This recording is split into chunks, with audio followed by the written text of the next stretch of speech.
Como eu dizia há pouco, esta é uma parceria com a ANO 15, é o último webinar deste primeiro ciclo. Em setembro retomaremos o ciclo de webinars e, portanto, brevemente sairemos também com o programa e publicaremos o programa dos próximos webinars e do próximo ciclo de conversas sinceras. E estas conversas sinceras, estes webinars, entram dentro aqui de um grande guarda-chuva, digamos assim, que a Convatec tem, que é o programa Mi Plus. Este programa Mi Plus tem como objetivo fornecer aqui uma parceria, vamos dizer assim, não só com os profissionais de saúde, mas também com as pessoas com homostomia, na medida em que vamos disponibilizando ao longo do tempo aqui uma série de serviços que, de facto, qualquer pessoa, seja ela profissional de saúde, seja ela ostomizado, pode usufruir destes serviços. Dou-vos alguns exemplos. Temos, por um lado, este ciclo de webinars, onde vamos ter também aqui testemunhos, ou temos tido ao longo do ciclo de webinars, testemunhos não só de profissionais de saúde, mas também de pessoas que vivem com homostomia. Temos a linha de apoio, a Convatel, que é uma linha gratuita que está disponível de segunda a sexta-feira e para a qual qualquer pessoa que tenha uma dúvida ou alguma questão em relação à área da ostomia pode ligar e pode esclarecer as suas dúvidas. Temos também o programa de Mi Plus Recovery, que é um programa de reabilitação do core abdominal para quem passou por uma cirurgia de construção de um estoma. É um programa que, devido à pandemia, ficou aqui um bocadinho em stand-by porque achámos que por via virtual poderia não funcionar tão bem, mas agora que estamos lentamente a retomar a normalidade, esperamos que brevemente possamos retomar este programa do Mi Plus Recovery. Temos ainda também o nosso website, convatec.pt, as nossas redes sociais, através das quais, não só o website e redes sociais, nós fazemos uma série de divulgação de informação útil para a pessoa com homostomia. Ao longo do tempo, o nosso objetivo é cada vez mais ir engordando, digamos assim, este programa Mi Plus e ter cada vez mais oferta de materiais informativos, de serviços, coisas que possam ajudar não só os profissionais de saúde, mas também dar apoio aqui à pessoa com homostomia. Não me quero alongar muito mais e vou passar a palavra à Leia Pinheiro, para ela também poder abrir e dar-vos as boas-vindas em nome da Associação e mais uma vez reitero o meu agradecimento à Leia pela sua preciosa ajuda na dinamização deste projeto que para nós é um projeto tão importante. Leia, muito obrigada e passo-lhe a palavra agora. Olá, boa tarde a todos. Antes de mais, cumprimentar e agradecer muito à Filipa e à Convatec por este fantástico ciclo de webinars, porque de facto, foi um gosto trabalharmos em conjunto, porque este projeto tem sido um sucesso e, portanto, muito obrigada, Filipa. Cumprimentar as nossas oradoras, a enfermeira Cláudia e a Andreia, e cumprimentar, claro, todos os participantes. Relativamente à ano 15, a Associação Nacional de Ostomizados, dizer-vos que o nosso grande objetivo, no fundo, e por isso é que nós existimos, é melhorar a qualidade de vida da pessoa ostomizada. Desde a nossa criação, nós sempre pretendemos ser um complemento e nunca nos sobrepor a qualquer instituição ou serviço já instituído. E, portanto, coloco desde já ano 15 ao dispor de todos para o desenvolvimento de projetos, de parcerias, porque nós acreditamos que de mãos dadas chegamos mais longe. Nós temos, aliás, um membro da direção que costuma dizer que numa ilha nunca chegamos a lado nenhum. E esta parceria com a Convatec é exemplo disso mesmo. Portanto, por favor, contactem-nos, desafiem-nos, que nós agradecemos e abraçaremos qualquer desafio com muito gosto. Não me vou alongar mais, vou passar a palavra então à enfermeira Cláudia Silva, que, como a Filipa disse, é enfermeira de estomaterapia no IPL de Lisboa e presidente da Associação de Enfermeiros de Estomaterapia. Senhora enfermeira, boa tarde, muito obrigada pela sua disponibilidade. Olá, Leia, boa tarde. Obrigada, eu. Espero que me estejam a ouvir bem. Em primeiro lugar, agradecer-vos o convite e parabenizar-vos pela iniciativa. Sem dúvida que é realmente de louvar iniciativas dirigidas à pessoa com ostomia, que permitam que num final de dia possamos estar no conforto das nossas casas, mas a partilhar experiências, a partilhar assuntos que nós sabemos que são de valor e que conferem aqui uma melhoria, digamos assim, daquilo que é o bem-estar e o conforto que nós pretendemos que seja a vida mesmo com uma ostomia. Então, eu agradeço-vos já, agradecer também à Convatec, à Filipa, em nome da Filipa pelo convite e a toda, obviamente, a toda a empresa, e dizer que é, sem dúvida, uma honra poder estar aqui. Dizer que todas as iniciativas que são dirigidas à pessoa com ostomia são bem-vindas. Tenho conhecimento que, para além de pessoas com ostomia, também temos aqui profissionais de saúde a assistir, e acho que é importante realmente que nós, cada vez mais, olhemos a sexualidade e a encaremos naquilo que é o cuidar do outro numa dimensão global da nossa vida e da nossa dinâmica familiar, social, de intimidade com o meio que nos envolve e com as pessoas com quem nos damos. Ora, a Filipa já me apresentou. Para quem não me conhece, e falando aqui um bocadinho mais daquilo que foi o meu percurso e porquê de estar aqui hoje, eu sou enfermeira de estomaterapia já há vários anos, venho do IPO de Lisboa, sou também, e como já fui apresentada, presidente da Associação Portuguesa de Enfermeiros de Cuidados em Estomaterapia e também membro do Conselho Europeu, Mundial de Enfermagem de Estomaterapia. Para além disso, na minha prática, e por isso é que aqui estou, sou a coordenadora da consulta de estomaterapia do IPO de Lisboa, já há muitos anos, fundadora desta consulta, e trabalho também no Hospital da Luz, mas hoje estou aqui também em nome de uma clínica de oncosexologia, que começou com um grupo multidisciplinar, que achou relevante criar uma estrutura dentro de um hospital oncológico de suporte à pessoa com alterações da sua função sexual, da sua vivência, da sua sexualidade. Ora bem, não me alongando também, e só para dizer que quando nós falamos em sexualidade, não falamos apenas no ato sexual. Sexualidade é muito mais do que isso, e por isso é que estamos aqui hoje a discutir aspectos relacionados com a presença de uma ostomia, que podem afetar a dimensão da sexualidade, não só do ponto de vista da relação sexual mais íntima, penetrativa, mas também do conseguir estar, do saber estar junto do outro, das alterações a nível da própria imagem corporal, da autoestima, do conceito, na forma como me consigo relacionar, na forma como me consigo estar ao pé daqueles que me são queridos. Todas estas dimensões mais globais, mais abrangentes, fazem com que o afeto, com que a intimidade possa, em alguma situação, poder ficar com algum constrangimento. Mas será que todas as pessoas com ostomia têm um compromisso na sua sexualidade? Bom, esta pergunta eu lanço-vos a vós como reflexão e com certeza que a resposta será não. Claro que o que nós sabemos é que há sempre uma vida antes e uma vida depois da ostomia. Mas essa vida pode ser até com bem mais qualidade de vida, quer do ponto de vista da dor, do desconforto, do controle de uma doença, como do ponto de vista da vivência da sua sexualidade.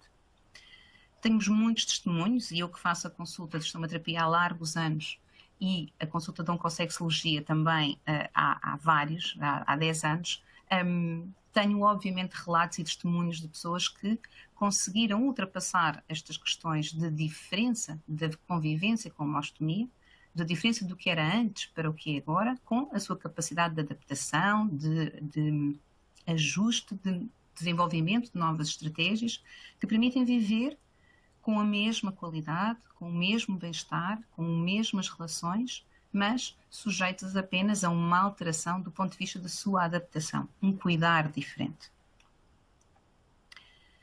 Claro que nós enfermeiros vamos sempre procurar aquilo que sustenta a nossa prática e vamos procurar aquilo que são as evidências.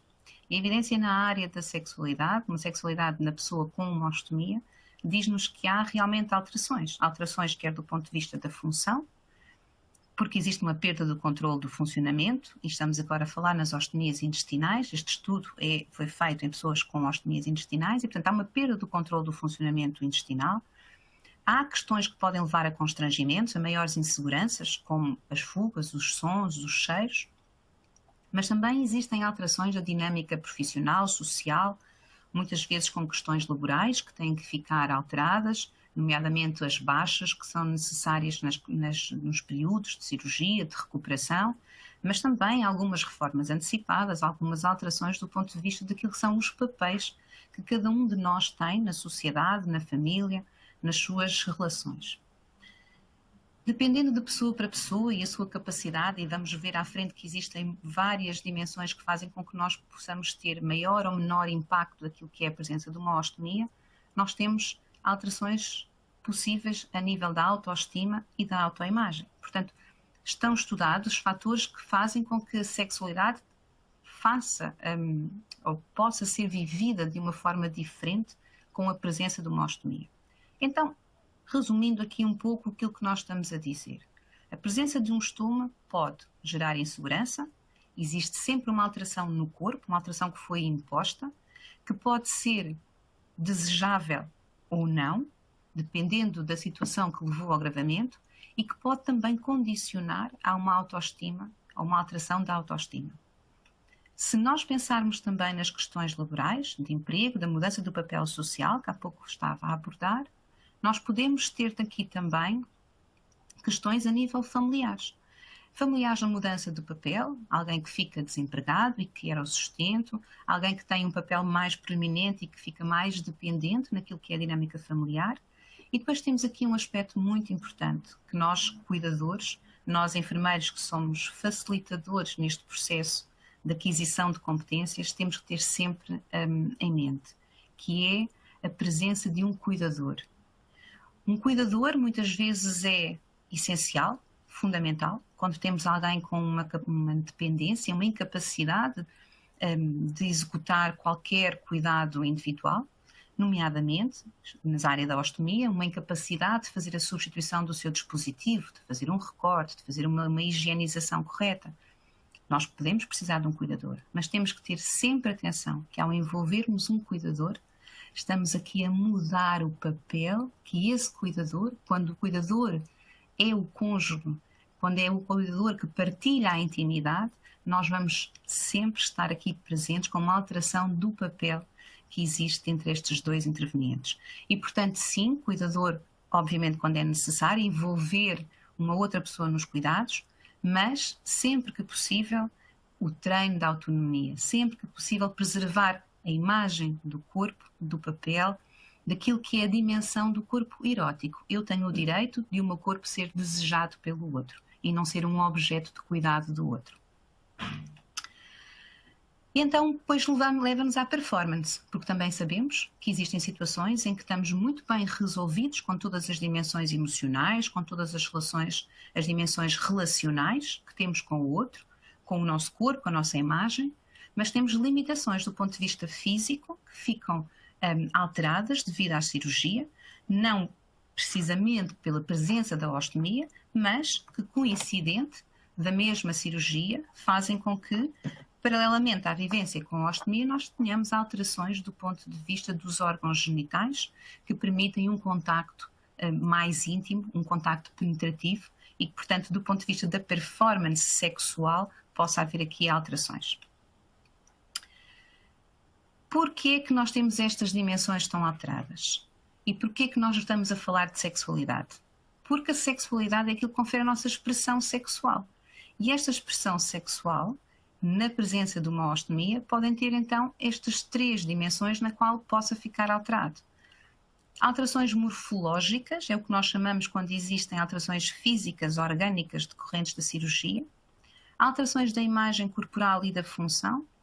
E alterações a nível do investimento corporal e do autoconceito. Cada um de nós dá um diferente valor ao seu corpo, ao que investe nele e à sua imagem, e o que isso também traz do seu autoconceito. Vamos esmiuçar um bocadinho cada um deles para ser um bocadinho mais perceptível. Tem a ver com a forma como cada um de nós se consegue enquadrar naquilo que é a sua vivência individual.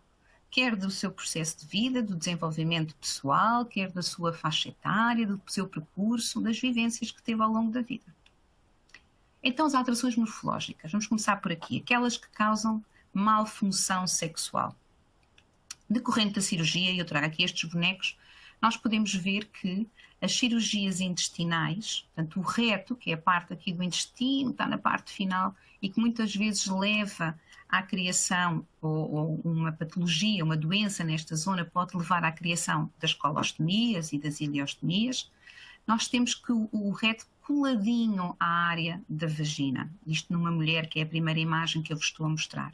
E, portanto, estas cirurgias, quando são mais agressivas, fazem com que haja um encurtamento do canal vaginal. Por aí nós podemos ter dificuldades do ponto de vista da lubrificação, dificuldades na penetração. Também no homem, aí na imagem do meio, nós vemos que o reto tem aqui estas linhas amarelas que passam aqui na zona do intestino e que vão até à bexiga e que vão até ao pênis. Estas linhas amarelas são os nervos. Toda a zona de inervação, que é responsável pela ereção no homem, pode ficar condicionada e fica muitas vezes diminuída com as cirurgias que se fazem ao intestino.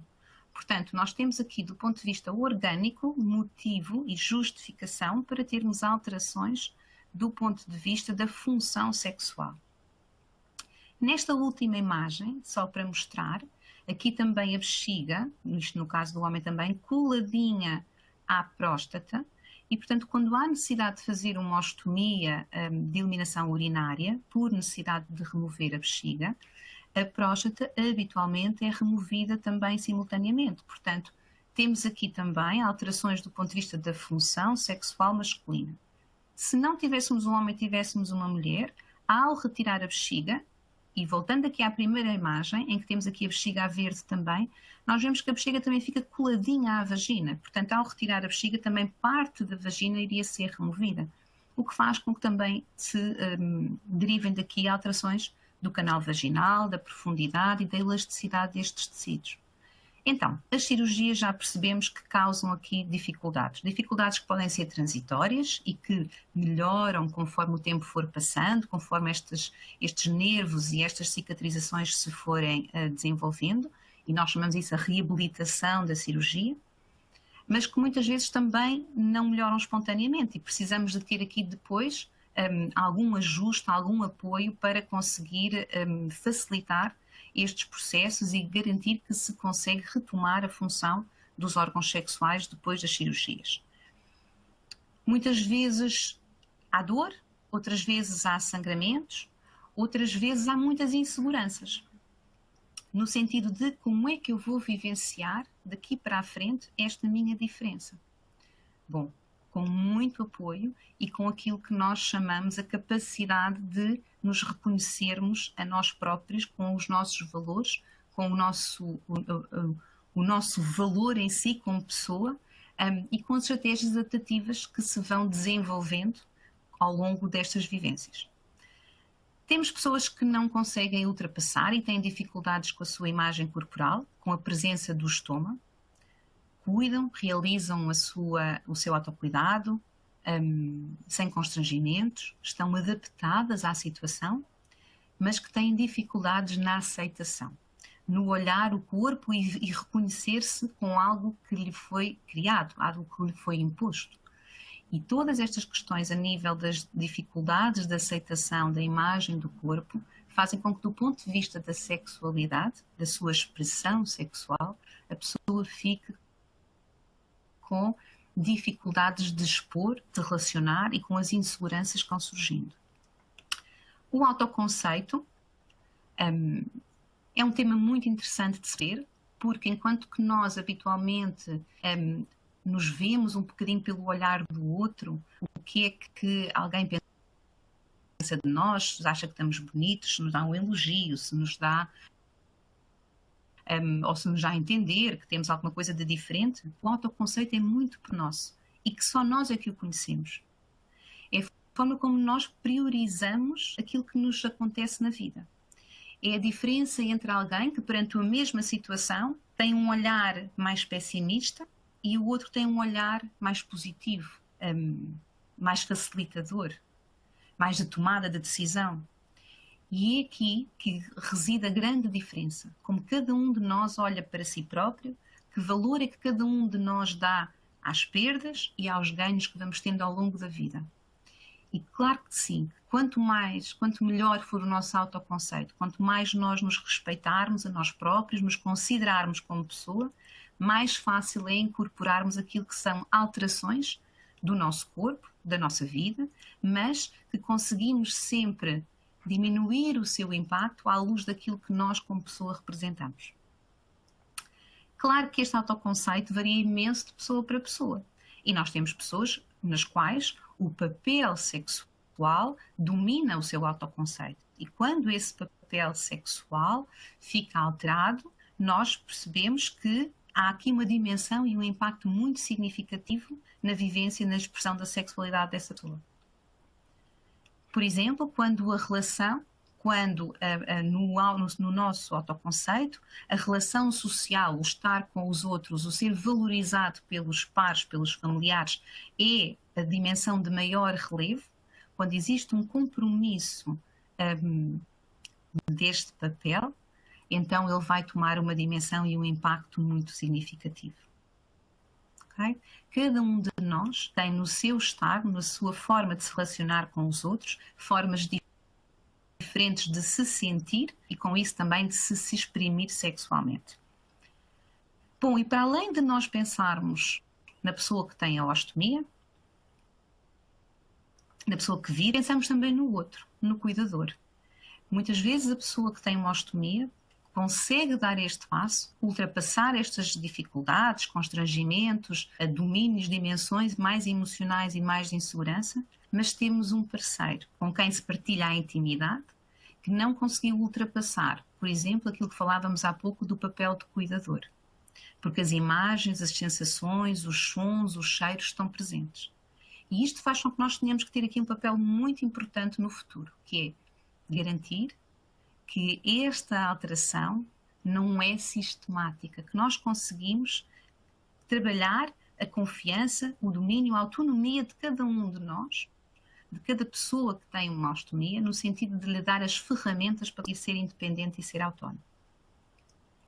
Então, resumindo e baralhando, e eu falo aqui tanto de nós darmos ferramentas e capacitar, é porque este trabalho na área da expressão sexual e da sexualidade deve ser iniciado mesmo antes da presença da ostomia.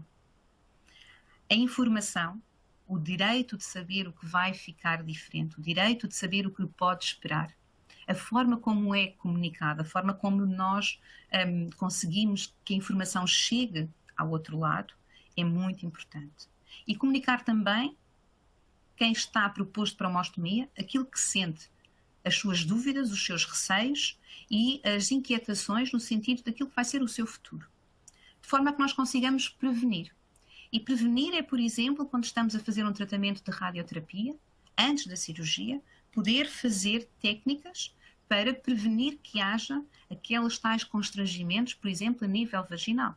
E garantir que se consegue manter umas amplitudes e uma elasticidade do canal vaginal para que se consiga ter atividade sexual penetrativa depois dos tratamentos. Isto é prevenir. E tem que ser feito antes de se fazerem os tratamentos, as cirurgias. Depois a marcação do local de estoma.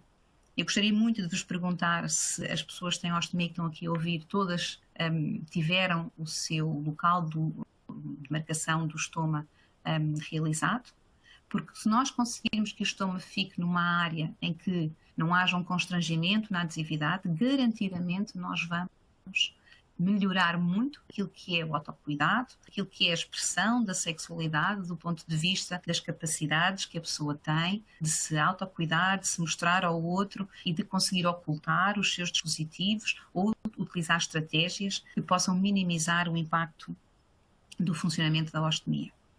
E depois, obviamente, a intimidade e o contacto sexual também estarem presentes antes da cirurgia. Porque se tivermos relações que já são disfuncionais antes das cirurgias e das ostomias, a seguir iremos ter muito mais dificuldade em conseguir ganhar esta intimidade e esta comunicação entre o próprio casal.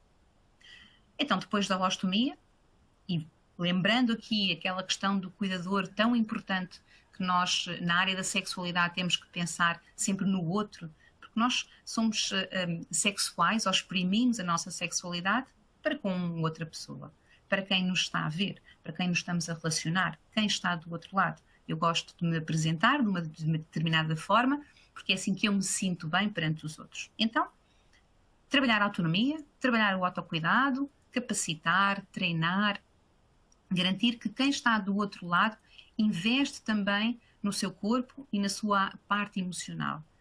Garantir que quem está do outro lado preserva também o seu bem-estar e o seu conforto. Eu venho do Hospital de Oncologia, portanto, nós temos aqui um peso muito grande, uma vulnerabilidade muito grande naquelas que são as pessoas que passam por nós. E temos que garantir que quem está do outro lado não perde a sua capacidade de gostar de si próprio, de conseguir ultrapassar estas dificuldades com investimento naquilo que são os seus gostos, os seus hábitos, os seus valores, aquilo que gostam e que os faz sentir bem e confortável. Comunicação e informação, mais uma vez. E agora entramos nas áreas um pouco mais técnicas, digamos assim. Hidratação e lubrificação para as mulheres, extremamente importante para o conforto, não só para a parte sexual, mas para o conforto. Terapêutica, para muitos homens, necessidade de um ajuste e de um apoio aqui na terapêutica para conseguir melhorar a sua função sexual. E, obviamente, intimidade e contacto sexual. Intimidade, acima de tudo, com afeto, com carinho, e o contacto sexual para retomar as atividades como qualquer outra atividade de vida, naquilo que são as estratégias.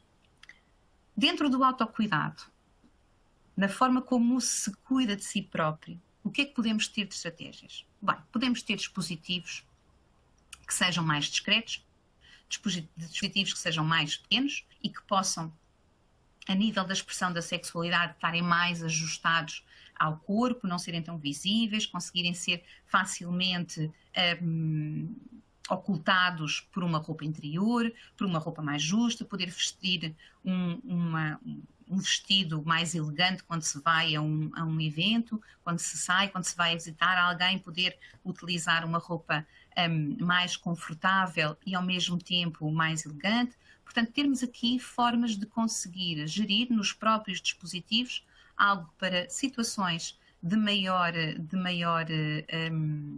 exposição, digamos assim, perante o outro, se consiga melhorar esta parte visual. Depois, a nível do controle, muitas das questões têm a ver com o funcionamento intestinal e o funcionamento intestinal de uma forma involuntária, não se conseguir controlar. Portanto, sempre que há possibilidade, poder recorrer à técnica de irrigação. Para quem conhece a técnica sabe que ela realmente tem aqui uma vantagem enorme a nível da continência. Para quem não conhece, eu solicito que perguntem aos enfermeiros que os acompanhem no sentido de perceber se têm condições de poder fazer a técnica de irrigação. No fundo, é uma técnica que, para quem tem possibilidade de a fazer, porque nem todas as pessoas podem executá-la, confere uma continência durante 24 a 48 horas e, portanto, permite que haja aqui uma ausência de funcionamento do intestino e, portanto, uma dispensa de utilização do próprio dispositivo coletor.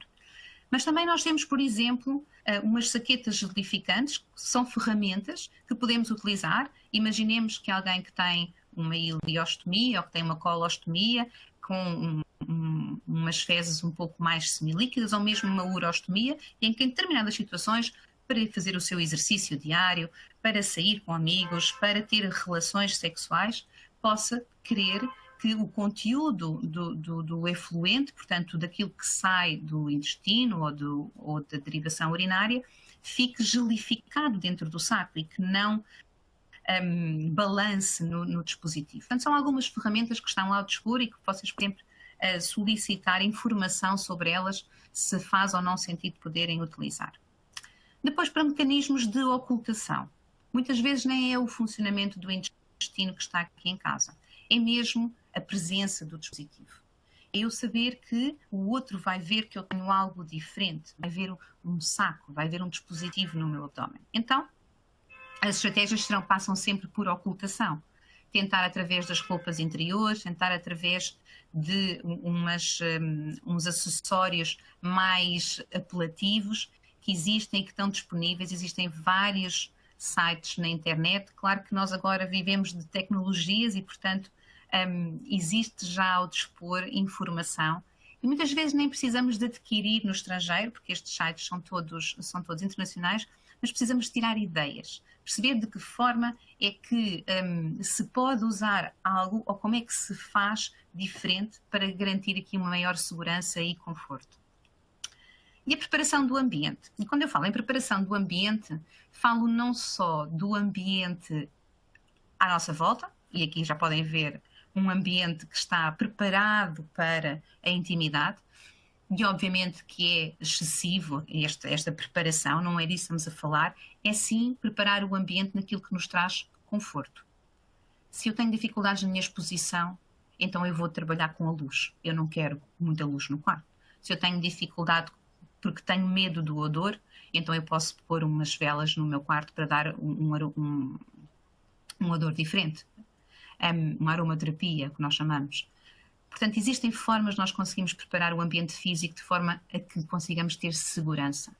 E porquê é que eu ando aqui para trás e para a frente nesta bolinha verde? Porque o programa Me Plus, que há pouco a doutora Filipa falou, tem a parte do Me Plus Recovery, que é extremamente importante. É uma parte do programa para controlo do funcionamento muscular. E quando nós estamos a falar de sexualidade, de áreas mais de intimidade, de sexualidade com contacto penetrativo, é extremamente importante que consigamos ter também a capacidade de relaxar os músculos da vagina, os músculos da vulva, os músculos da base do pênis, ou contraí-los. E para isto é necessário ter este controle, garantir que temos ferramentas e conhecimento de forma a conseguirmos contrair e relaxar estes músculos. Este programa de reabilitação pós-cirurgia tem esta área do pavimento pélvico, da reabilitação do pavimento pélvico, e, portanto, ajuda aqui nestas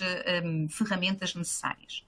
Bom, estamos já aqui numa parte final da minha apresentação, vou só fazer assim um apanhado muito abrangente daquilo que são os principais problemas manifestados pelo homem com a ostomia e que derivam da cirurgia em si e, portanto, se prendem com as alterações do desejo, alterações da resposta peniana, com uma ereção mais fraca, com menor capacidade de executar a penetração, ou então dificuldades no orgasmo, com ejaculação, ou mesmo a ausência do próprio orgasmo. E que estratégias é que existem? Porque existem. E posso-vos dizer que nós começamos não pelos comprimidinhos que estão aqui deste lado, mas pelo que está aqui do lado esquerdo, que são os nossos fatores de risco. Quanto mais nós conseguimos prevenir que estes fatores de risco estejam presentes, menor vai ser o impacto e a dificuldade do ponto de vista sexual. Portanto, nós sabemos que a obesidade, o sedentarismo, a hipertensão arterial, a diabetes, o stress e todos os medicamentos que estão associados à gestão destes fatores alteram muito a disponibilidade sexual, alteram muito o funcionamento dos tecidos no homem. E, portanto, começamos por aqui, começamos sempre por indicações para estilos de vida saudáveis, para relacionamentos, para gestão do tempo, relaxar, descomplicar e tentar ultrapassar as dificuldades da forma mais ligeira, com uma boa alimentação e com exercício físico. E depois, sim, completamos quando necessário com alguma terapêutica que possa ajudar a melhorar a ereção, com alguns dispositivos e, finalmente, para quem tem maiores dificuldades, umas injeções no pênis e as próteses penianas. Trouxe-vos só aqui porque de certeza que já ouviram falar e, portanto, elas existem, todos estes métodos estão ao dispor, é uma questão de procurarem ajuda se assim for necessário.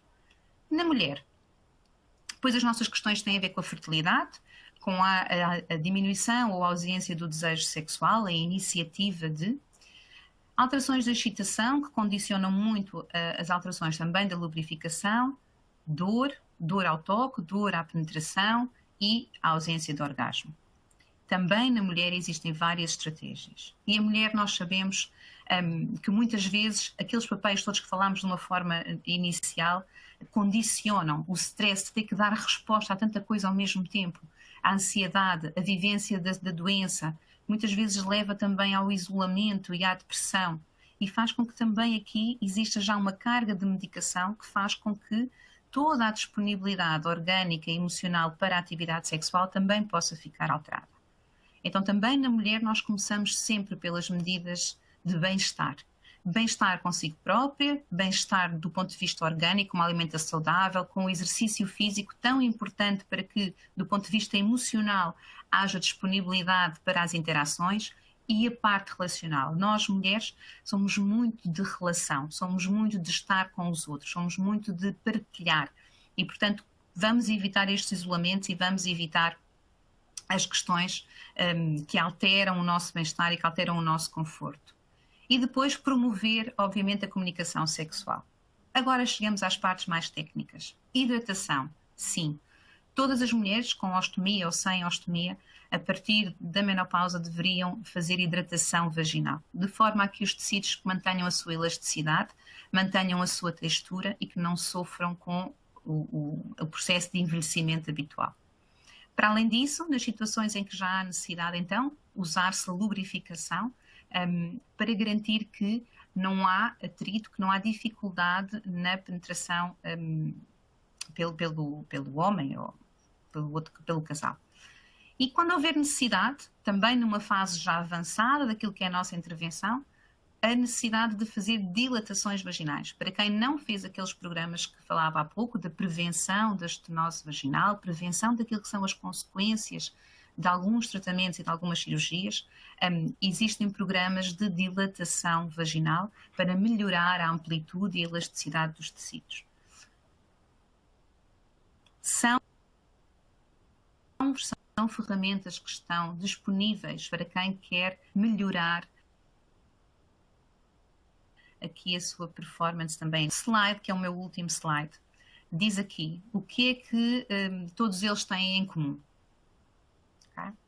A resposta mais simples é a ostomia. Sim, todos eles têm uma ostomia em comum. Eu diria que a resposta que eu tiro daqui é todos eles têm confiança, todos eles se sentem seguros, todos eles estão bem consigo próprios, com o seu corpo, todos eles têm um autoconceito elevado. E é aqui que nós queremos chegar. A ostomia é algo que nos pode ser imposto, mas é algo que nós temos que conseguir incorporar para conseguir viver a vida com conforto e com bem-estar. Muito obrigada. Aguardo as perguntas que possam ter colocado e tenho muito gosto em poder aqui falar um pouco mais convosco, se for necessário. Obrigada. Obrigada, enfermeira Cláudia. Muito obrigada pela sua apresentação. E agora vamos ao testemunho da Andreia Lima.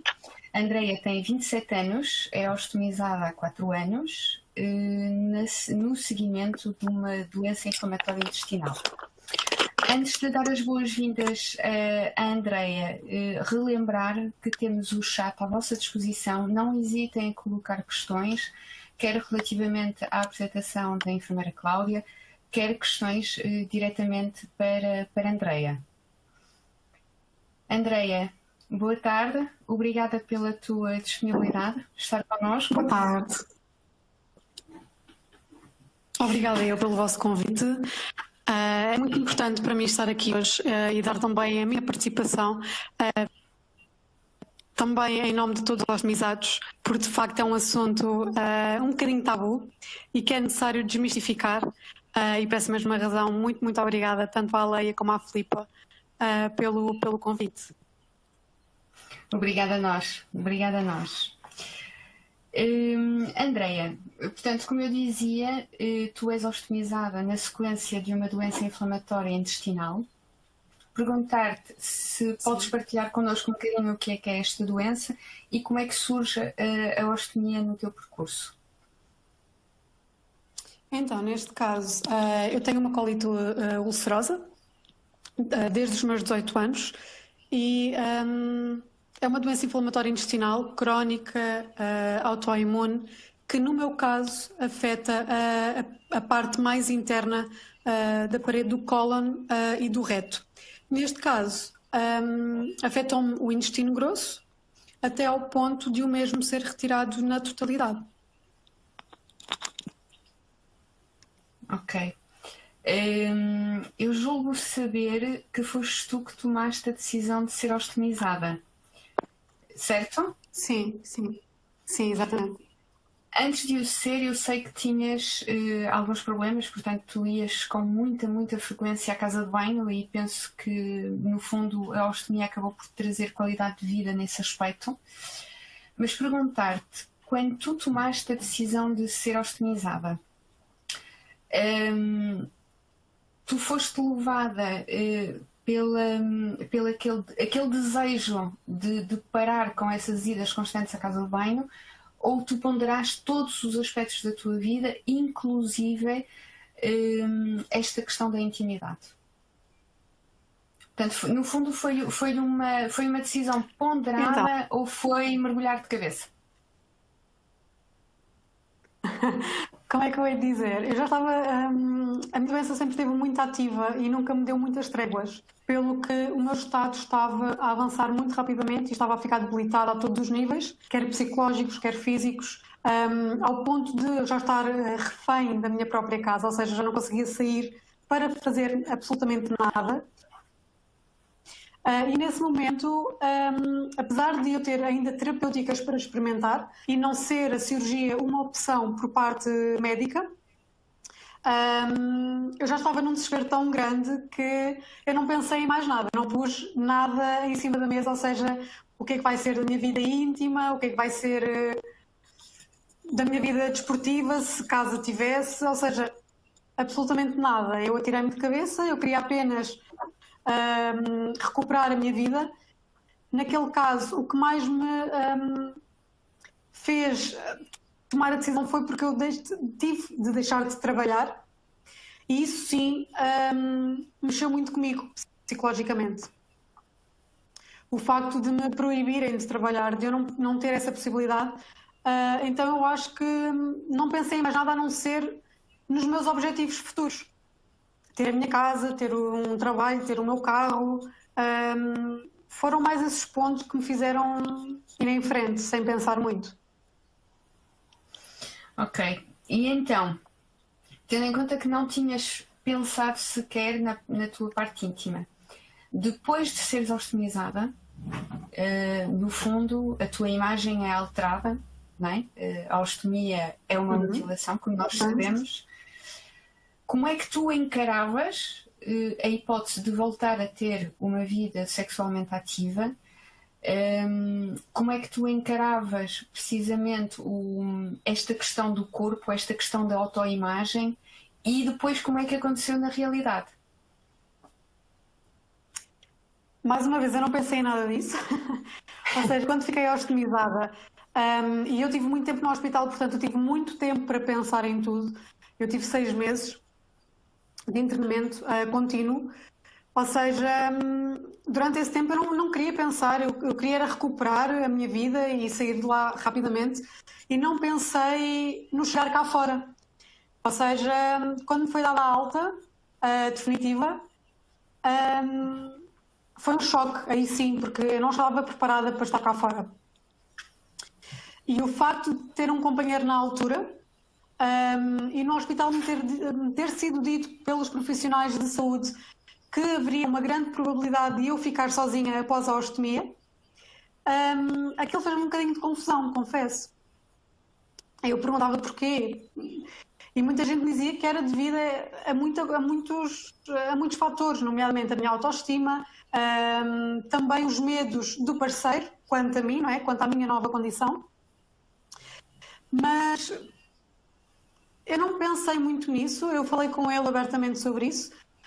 Da parte dele estava tudo tranquilo, sendo que obviamente com alguns receios, nomeadamente da dor, de causar desconforto, de me poder magoar de alguma forma. Mas foi tudo muito naturalmente, não foi nada. Talvez por eu também lidar com as coisas tão abertamente e tão de uma forma tão espontânea, digamos assim, eu acho que isso também transmite confiança ao outro. E como é que ultrapassaram esses receios? No fundo, entre vós, entre o casal. Sim, Houve sempre muita comunicação, que acho que é sempre acho que é uma peça fundamental, tanto da parte dele como da minha, ou seja, os receios de cada um. Da mesma forma que eu tinha alguns receios, ele tinha os dele.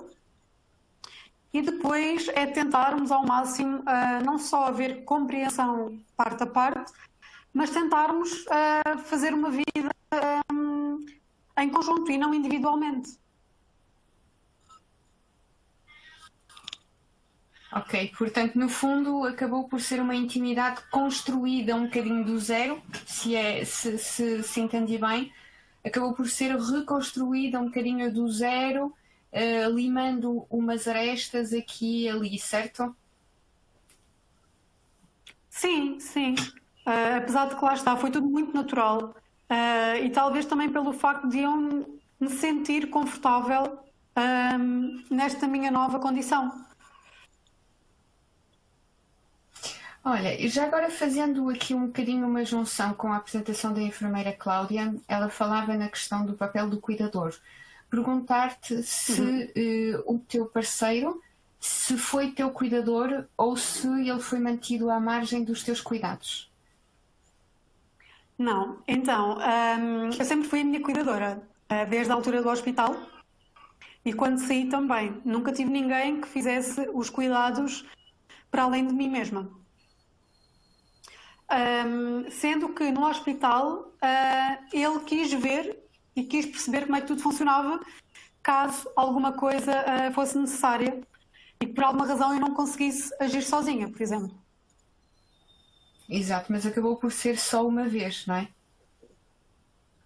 Sim, sim, sim. Não foi necessário mais. E eu também nunca permiti, talvez, da minha parte, que isso acontecesse. Tentei sempre resguardar ao máximo. Ok. E agora, diz-me uma coisa, sabendo o que tu sabes hoje, voltarias a tomar a mesma decisão de ser ostomizada? Sem pensar. Sem pensar duas vezes. E se me dessem a possibilidade de fazer reversão, eu recusaria, não faria. No meu caso já não é possível, mas há imensos casos que são. E não faria. E agora, pedir-te a ver se queres deixar alguma recomendação, algum conselho a quem nos está a ouvir, às pessoas ostomizadas que não estão a ouvir, que tenha a ver, claro, com este tema, com a sexualidade e com a intimidade. Eu podia dizer tanta coisa, porque sei que é um tema que afeta muitos ostomizados e que acaba por os deixar um bocadinho ausentes, não é? Tanto dos parceiros como deles próprios, devido a todos os medos, todas as inseguranças que a ostomia e a sexualidade podem trazer. Mas, acima de tudo, eu acho que é a peça-chave, digamos assim, pelo menos para mim, é primeiro nós, no sentido em que primeiro temos que estar bem connosco, bem com a nossa ostomia, conseguimos perceber que ela não é nossa inimiga, pelo contrário, para que depois seja possível transmitir isso a quem está connosco.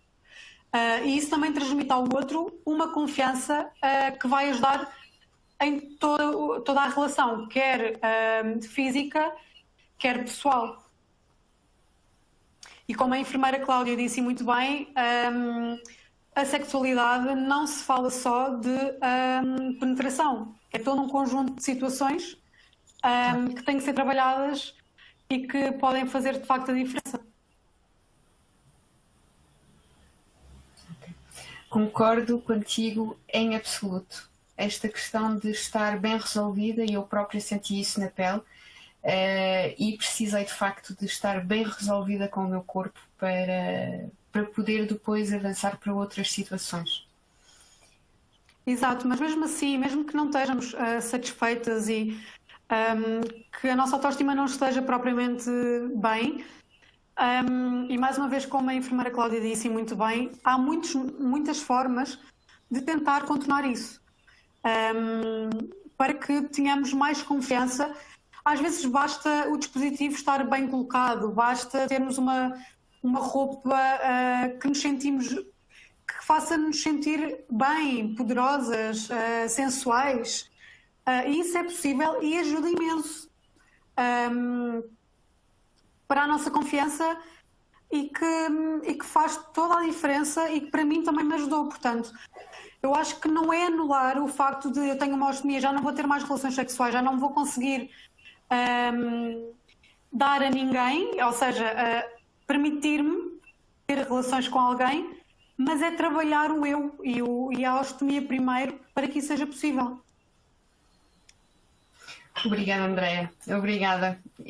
Aliás, eu vou partilhar convosco e eu costumo dizer que a partir do momento em que nós somos ostomizados, não somos só pessoas ostomizadas.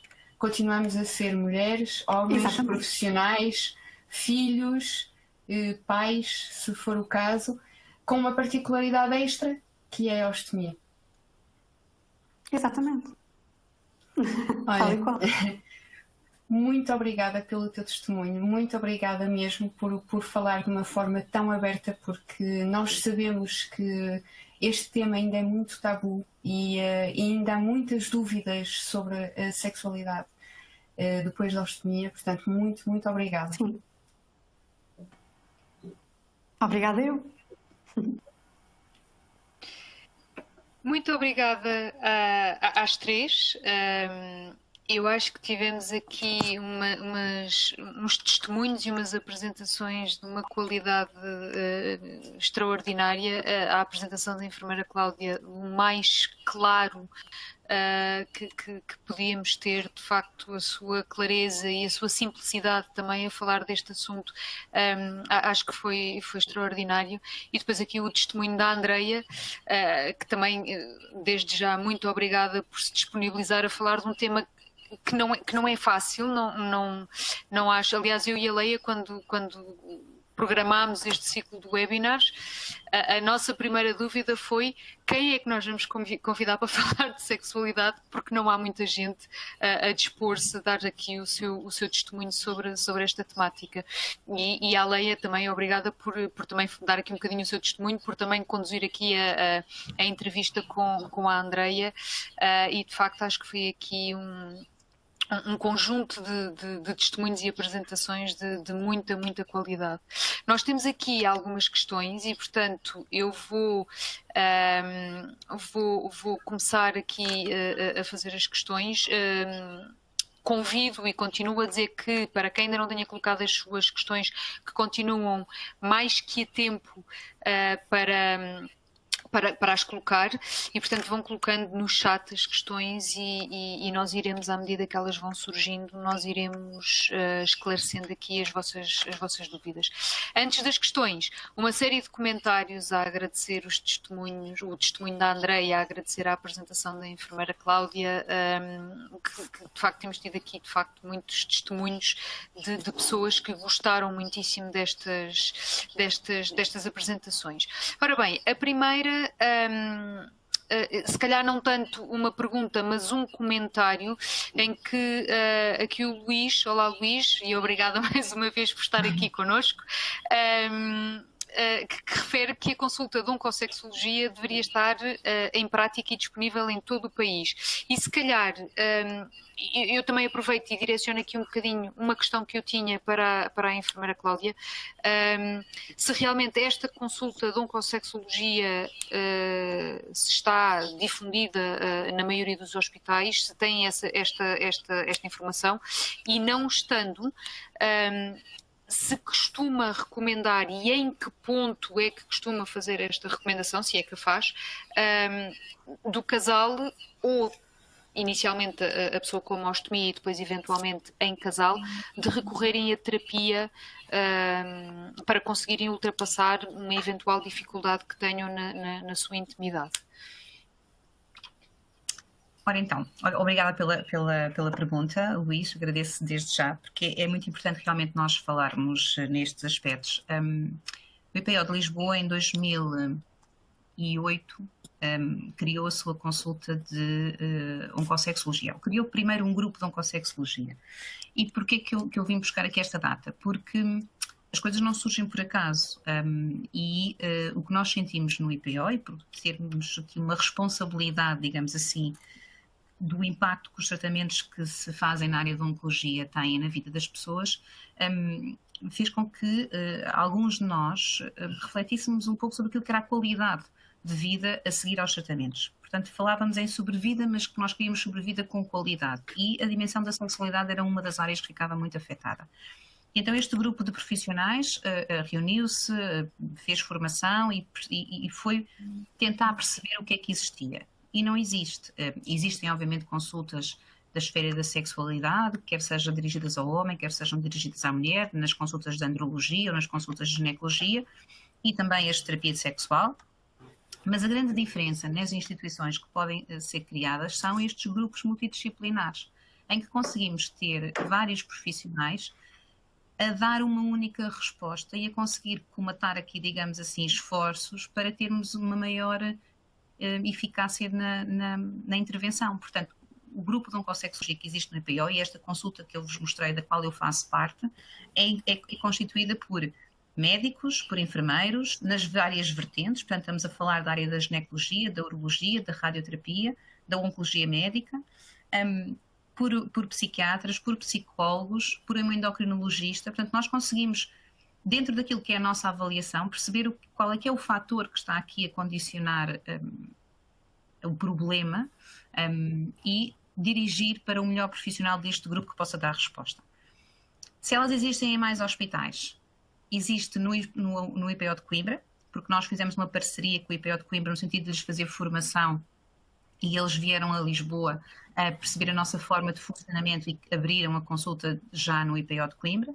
O IPO do Porto ainda não tinha aberto, mas já tem uma consulta de andrologia a dar uma resposta masculina e uma consulta de ginecologia a dar uma resposta na área feminina, mas não tem este grupo multidisciplinar estruturado. E é isto que eu aconselho, principalmente, é quem está a passar por uma situação que sinta necessidade, comunique, fale, pergunte abertamente que resposta é que existe, a quem é que se pode dirigir. Claro que nós, sabendo de pessoas que nos são referenciadas e que não tenham na sua instituição uma consulta desta valência, nós encaminhamos também para as especialidades que possam dar esta resposta. Infelizmente, estas equipas multidisciplinares só existem nestes 2 centros ainda, a nível nacional. Nós fazemos o possível para divulgar aquilo que são as mais-valias desta intervenção e só para também dizer que elas não são fechadas a determinada especialidade. Portanto, eu na consulta de oncossexologia do IPO recebo todos os doentes, no meu caso eu faço a consulta masculina, portanto recebo todos os homens que me são encaminhados das diferentes patologias, portanto, seja de uma área de cabeça e pescoço, seja de uma área de hematologia, seja de uma área da cirurgia geral ou da urologia. Portanto, estas equipas permitem ter aqui uma intervenção muito mais especializada para uma área sensível, como a Andrea dizia, que é importantíssima naquilo que é a qualidade de vida de cada pessoa e que com estes profissionais consegue dar uma resposta também ela mais eficaz. Esperemos que outras instituições construam estas equipas no sentido de poder dar esta resposta. Quando não há... Sim, respondeu. Queria só colocar mais uma questão. Quando não há acesso a estas consultas de oncossexologia, já é normal chegar ao ponto de eventualmente recomendar terapia, nomeadamente terapia de casal, por exemplo, ajuda, é uma coisa que normalmente não o fazem. Pode ajudar, mas antes de chegarmos à terapia de casal, nós temos que perceber o que é que está aqui a dificultar o processo. São as questões individuais, são as questões de lidar com a autoestima e aqui, se as que forem mais questões psicoemocionais no sentido da aceitação desta nova vivência, da ostomia como parte de si próprio, fará mais sentido trabalharmos individualmente com uma área da psicologia. Mas se tivermos alterações do ponto de vista físico, com uma dispareunia, uma dor à penetração, uma alteração da lubrificação, então eu tenho que encaminhar para uma ginecologia primeiro. Ou se tivermos no caso do homem uma disfunção erétil, uma alteração ejaculatória, uma alteração do orgasmo, eu tenho que encaminhar para a urologia. Claro que não havendo estas equipas, eu encaminho para o profissional que eu considero que possa dar a melhor resposta. Depois temos as questões de gestão de casal, que é alguém que até está, que tem uma ostomia, que até está muito resolvido consigo próprio, mas tem inseguranças na exposição, no contacto com o outro, não sabe como é que o companheiro vai reagir, o próprio companheiro tem inseguranças, tem receio de poder magoar, e a comunicação entre eles não é tão eficaz como na situação que a Andreia reportou há pouco, porque sem dúvida que a comunicação, mas tem que começar por uma comunicação de casal, antes de chegar à comunicação sexual, né? Porque é muito mais difícil dizer ao outro o que é que se gosta do ponto de vista sexual, o que é que se pretende e o que é que não se gosta, o que é que causa dor, o que é que causa desconforto. Não é? E isto nas relações é preciso que haja primeiro uma relação muito mais consolidada. E nestas situações, sim, se o problema for relacional, nós encaminhamos para a terapia de casal. Nós temos no nosso grupo de oncosexologia uma sexóloga. E é engraçadíssimo, porque cada vez que nós fazemos formação juntas, ela acaba sempre por dizer esta frase, que é: quanto menos pessoas me chegarem à minha consulta, melhor está a funcionar o programa. E é verdade, porque chega à terapia de casal, aquelas pessoas que ao longo de todos os profissionais do grupo que foram passando, não conseguiram resolver as suas questões relacionais. Até podem ter resolvido as questões físicas, orgânicas, de integração no seu eu, mas depois do ponto de vista relacional têm dificuldades na exposição, no estar com o outro. Não é? E tanto são aqueles que depois chegam lá. Nós funcionamos assim por pirâmide e ela diz que o objetivo final é não ter ninguém na consulta, porque realmente essas seriam aquelas que nós gostaríamos mesmo das situações que nós conseguíamos resolver. Obrigada. E Andreia, tenho aqui uma pergunta para si, da Isabel, que também já foi, tal e qual como o Luís, que também já foi palestrante aqui nos nossos webinars e já deu aqui o seu testemunho, tal e qual como o Luís, que primeiro agradece pela sua partilha e depois gostaria de saber, e um bocadinho nesta linha de falarmos de terapia ou de apoio psicológico, se teve com o seu parceiro algum tipo de acompanhamento psicológico na fase de adaptação. Não, nunca tive qualquer tipo de apoio psicológico nesse sentido, porque lá está, sempre houve a tal conversação entre os dois, portanto nunca foi necessário chegar a pedir ajuda, mas sim, considero muito importante e se houver essa necessidade, obviamente, e se sentir essa necessidade, acho que pode fazer toda a diferença. Ok, obrigada. Aqui também outra pergunta para a enfermeira Cláudia, em que diz que gostaria de saber se sente nas suas consultas se há diferença na aceitação da ostomia quando o companheiro é homem ou é mulher. Eu já tinha lido esta pergunta e é muito interessante mesmo. Eu não sinto que haja diferenças na aceitação da ostomia por género. Sinto que as preocupações são diferentes. As preocupações habitualmente no homem não têm tanto a ver com a imagem corporal, no sentido da desfiguração. Mas eu não quero generalizar, porque há pessoas e pessoas, como é óbvio, todos nós temos o tal nosso autoconceito e a nossa forma de valorizar, mas tem mais a ver, normalmente, as inseguranças relacionadas com o papel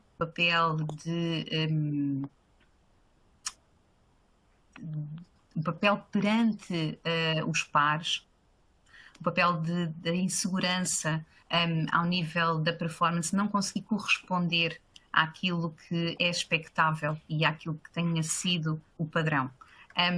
Essas costumam ser as maiores inseguranças do parte do homem. Na parte da mulher, as questões da aceitação estão muito mais relacionadas com a imagem corporal, com a capacidade de cuidar, de não conseguir corresponder àquilo que são as obrigações globais, e nós estamos a falar da esfera da sexualidade, estamos a falar daquilo que são os papéis em casa, nas lides domésticas, no papel de familiar, no papel até de cuidadora de outros, como mãe, como filha, e tem muito a ver com aquilo que são as prestações do ponto de vista social, relacional e familiar. As questões de aceitação, eu julgo que são transversais. Tem tudo a ver com inseguranças. As inseguranças é que podem ter fatores aqui diferentes e domínios diferentes nos quais estejam relacionadas. Ok, obrigada. Aqui uma pergunta também de uma enfermeira, da enfermeira Fernanda, que pergunta se podem referenciar doentes de outras instituições para as consultas. Para essa consulta, acredito que se refira à consulta de oncossexologia que falámos há bocadinho. Olá, Fernanda, boa tarde. Não, Fernanda, infelizmente não. A consulta do IPO, e como eu estava a dizer há pouco, dá resposta a todos os doentes do IPO com patologia e disfunção sexual e, portanto, nós não temos capacidade neste momento de poder abrir ao exterior. Podemos sim fazer consultoria, isto já, portanto, qualquer clínico, qualquer enfermeiro pode nos colocar as questões através de e-mail e nos pedir aqui alguma orientação, mas temos equipas profissionais nestes hospitais e no vosso caso também.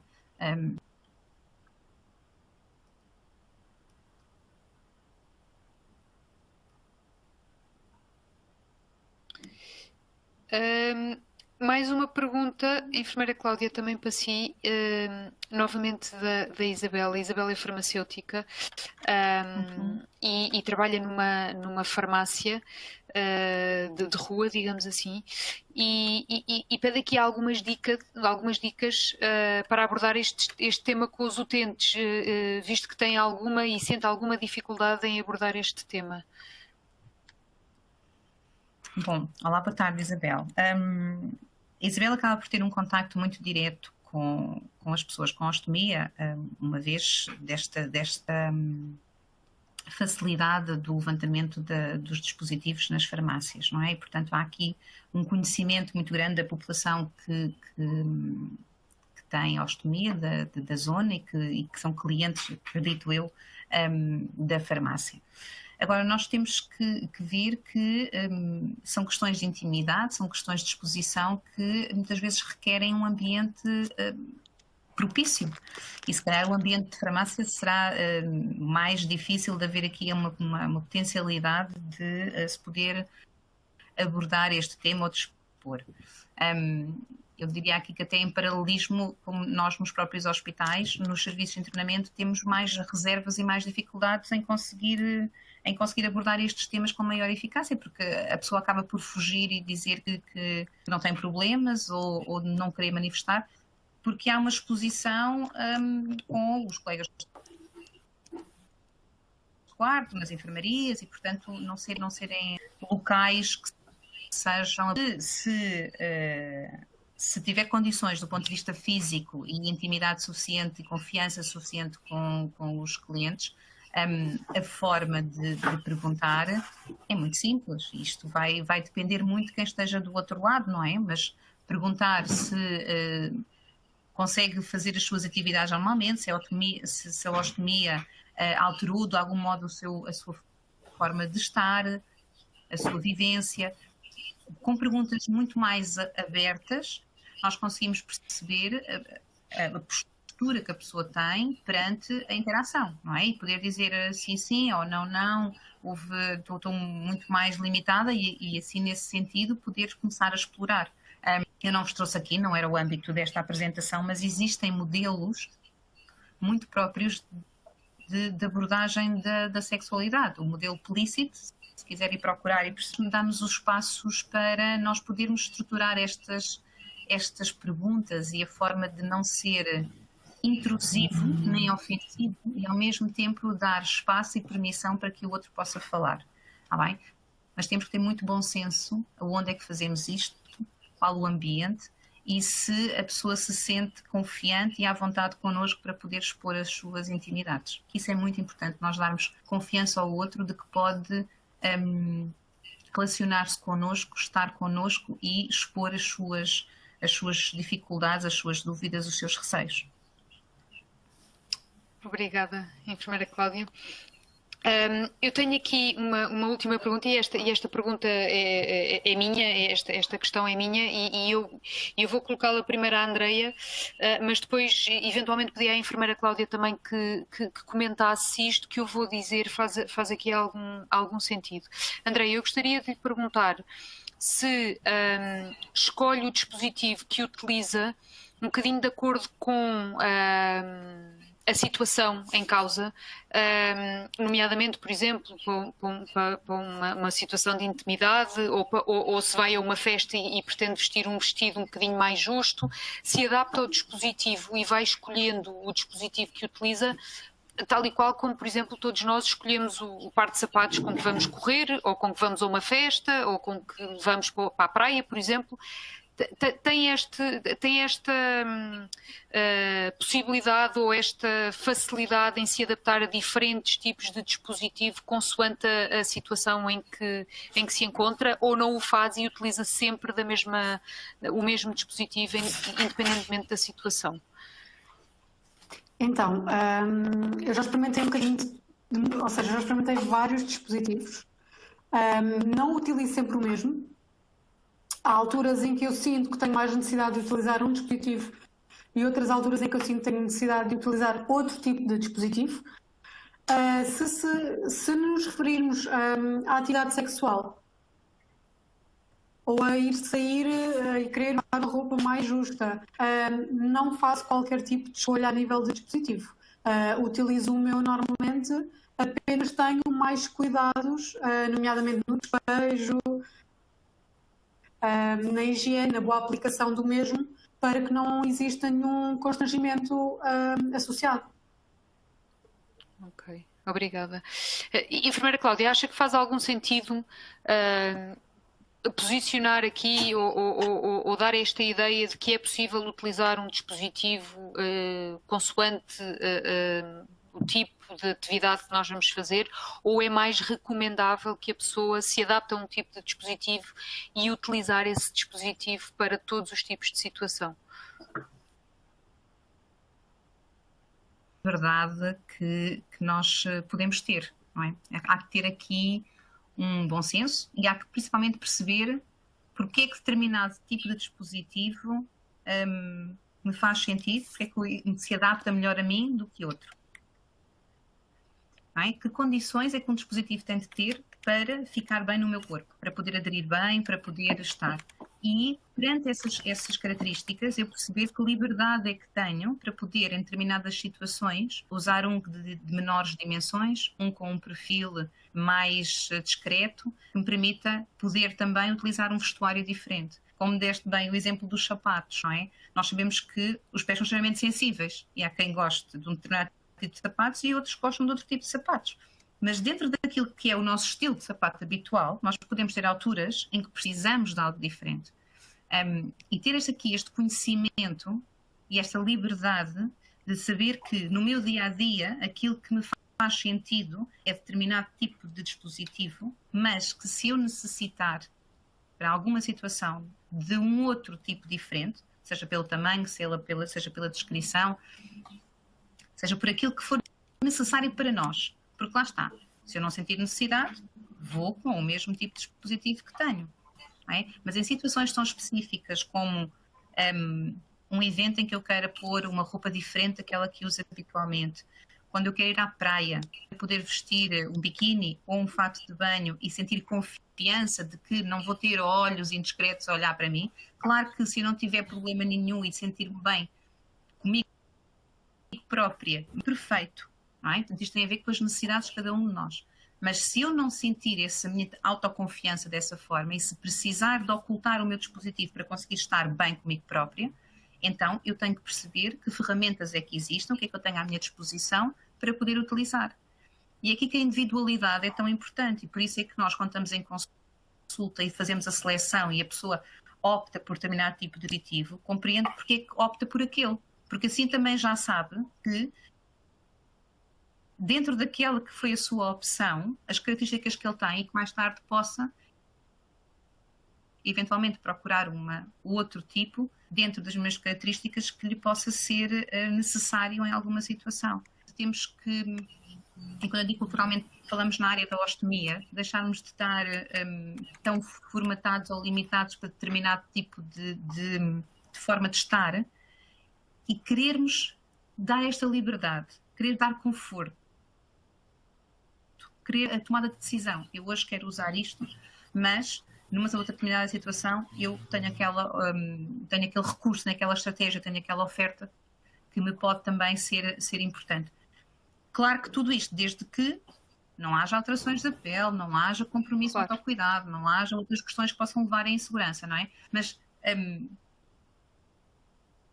é isto que eu chamo de capacidade de negociação. Portanto, nós temos uma pessoa com ostomia, e desculpem lá, vou entrar pelas minhas áreas mais teóricas, mas estamos a lidar com as inseguranças, com o autocuidado, não é? E vamos crescendo. E quem tem uma ostomia vai crescendo naquilo que são as suas capacidades e as suas competências em lidar com a ostomia. Até que chega a uma altura em que é capaz de fazer a sua autovigilância, não é? Já não precisa de ir ao hospital. Porquê? Porque já é capaz de olhar e perceber se está tudo bem, se a pele está bem, o que é que tem que fazer para gerir as alterações que vão surgindo. E passado a autovigilância, nós entramos na parte da negociação e da liberdade, da tomada de decisão, que é eu sei aquilo que preciso, eu sei aquilo que quero. Não é? A Andreia está a dizer que ela sente que tem de mudar de dispositivo. E isto, certeza que não foi nenhuma enfermeira que lhe disse, foi ela que foi, ao longo da sua vivência, percebendo os sinais que o seu corpo dá. E ter esta capacidade de dizer, ok, eu sei que tenho aqui algo mais à minha disposição, tenho uma outra ferramenta, tenho um outro recurso, um outro material que me pode dar a confiança, a segurança que eu preciso em determinados momentos, é extremamente importante. Não é? Isto é a liberdade que todos nós queremos no nosso dia-a-dia. Ok, obrigada, enfermeira Cláudia. Tenho aqui uma última pergunta para a Andreia, que pergunta se a Andreia passou por algum daqueles problemas que a enfermeira Cláudia referiu que podem ocorrer nas mulheres, como dores no ato sexual ou diminuição da lubrificação. Passei pelos dois. Continuo a passar, mas nesta altura está a ser tratado, ou seja, foi-me dito, a minha médica, quando soube que eu estava a passar por isso tudo, porque eu não falei de imediato, não é? Por achar que era normal. No final de contas, não é assim tão normal, ou seja, tem tratamento, pode ser tratado, deve ser tratado, e não devemos estar sempre com essas dores, falando agora nas dores, não é? Não é suposto a nossa vida ser essa, ou seja, nós devemos ter uma vida sexual normal, sem qualquer dor, sem qualquer constrangimento, digamos assim. Apesar de, ao longo destes 4 anos, eu passar por isso, agora, neste momento, já estou a ser tratada da melhor forma para evitar essas complicações. Ok. Muito obrigada, Andreia. Eu creio que já colocámos aqui, se não me falha aqui nenhuma pergunta, eu acho que nós passámos aqui pelas perguntas todas. E, portanto, resta-me agradecer, em primeiro lugar, à enfermeira Cláudia por ter dado aqui também o seu testemunho e a sua partilha nesta área que eu sei que lhe é muito querida e não foi por acaso que a escolhemos assim para vir falar deste tema. E agradecer também à Andreia a sua honestidade e expor-se aqui desta maneira tão honesta e tão sincera. Também não foi por acaso que nós escolhemos a Andreia, porque a Andreia tem um blog no Facebook, uma página no Facebook em que realmente passa esta imagem de confiança, de autoestima, e portanto nós sabíamos que eu e a Leia tínhamos a certeza que seria a pessoa indicada para falar disto, porque fala dos temas sem qualquer tabu, com muita autoestima, com muita confiança, com muita tranquilidade. Eu acho que isso passa tudo nesta página da Andreia, na página do Facebook, e portanto também não foi por acaso que nós escolhemos a Andreia para nos dar o testemunho neste tema tão sensível, e que sabemos que não há muita gente que fala com esta sinceridade e com esta facilidade sobre este tema. E portanto agradeço muito às duas, porque acho que sem dúvida foi aqui um webinar muito rico. Eu estive aqui muito atenta ao número de participantes. Isto manteve-se elevado até ao fim, não houve desistências e portanto sem dúvida gerou aqui muito interesse e muito, muito, muito obrigada às duas. Para finalizar e para encerrarmos aqui este último webinar do primeiro de muitos ciclos, aquilo que eu vos posso dizer é que assim que eu e a Leia, ou a Convatec e a Associação Ano 15 tiverem o programa dos próximos webinars disponível, vamos partilhá-lo. Sigam-nos nas nossas páginas de Facebook, nas nossas redes sociais. Eu deixo aqui os contactos. Contactem-nos também se quiserem saber se já está disponível o programa através da linha verde da Convatec, mas assim que ele estiver disponível nós vamos e faremos a partilha não só no website da Convatec como no Facebook e Instagram da Convatec, como também da Associação no Ano 15, e portanto assim que tivermos isto finalizado voltaremos com o segundo ciclo das Conversas Sinceras. Será setembro, outubro, posso já adiantar que nós regressaremos. Somos capazes de repetir aqui alguns temas que geraram muito interesse, mas sem dúvida voltaremos também com temas novos que nos foram sugeridos ao longo deste ciclo, ao longo destes 5 webinars que nós realizamos e, portanto, mantenham-se atentos às nossas redes sociais e porque brevemente será aqui publicado um novo programa. Eu vou passar a palavra à Leia, para a Leia fechar este primeiro ciclo de Conversas Sinceras e despeço-me agradecendo a todos os que estão aqui ainda a ouvir-nos, a todos aqueles que se ligaram ao longo deste ciclo e destes 5 webinars que tivemos das Conversas Sinceras, e um profundo agradecimento também aqui às nossas oradoras de hoje, que realmente também sem o belíssimo testemunho delas o webinar não tinha o sucesso que teve, e por isso despeço-me deixando o meu agradecimento aqui a todos. Muito obrigada e até breve, até setembro, umas boas férias para todos. Obrigada. Obrigada. Ora, eu quero agradecer a todos, pronto, claro que em particular a enfermeira Cláudia e a Andreia, porque de facto este webinar foi extraordinário. Agradecer mais uma vez à Convatec esta parceria, porque realmente vale a pena, valeu muito a pena. E dizer-vos que ano 15 continua, como eu dizia, reiterar que nós estamos à disposição de todos para qualquer parceria que possa surgir. Como a Filipa dizia, nós já temos alguns temas para o próximo ciclo de webinars, no entanto, não se acanhem, porque no fundo estes webinars são feitos para vós, para as pessoas ostomizadas, para os profissionais de saúde e, portanto, se quiserem deixar sugestões para temas que possamos desenvolver nos próximos ciclos, entrem em contacto connosco ou com a Convatec ou com a N15, que este projeto é vosso. Muito obrigada a todos, até setembro ou outubro e boas férias a todos. Obrigada.